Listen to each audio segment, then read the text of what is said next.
我今日阿公嘅故事係小鴨鴨找媽媽。鴨媽媽今天生了一個蛋。鴨媽媽不會孵蛋，請母雞來幫忙。母雞看了看，一口答應了。母雞給鴨媽媽孵蛋，孵出一隻金黃色的小鴨鴨。小鴨鴨問：請問你是我媽媽嗎？母雞搖搖頭說：不，我不是你媽媽。你媽媽到水裏找食物去了。小鴨鴨搖搖擺擺地走到河邊，到處找媽媽。小鴨鴨看到水裏有一隻鶴，小鴨鴨問鶴說：請問你是我媽媽嗎？鶴搖搖頭說：不，我不是你媽媽。你媽媽腿兒短，腳有蹼，嘴兒扁。小鴨鴨向前走，遇到了鴛鴦。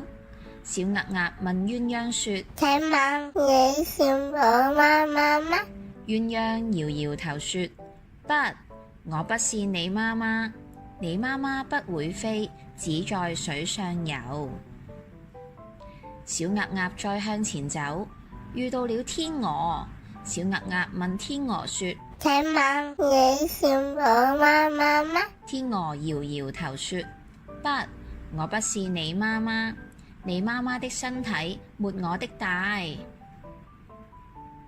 小鴨鴨找不到媽媽，眼淚一滴一滴的流到水裏。天鵝很同情小鴨鴨，抱着小鴨鴨向前游去。小鴨鴨別哭，小鴨鴨別怕，睜開眼睛看一看，來的就是你媽媽。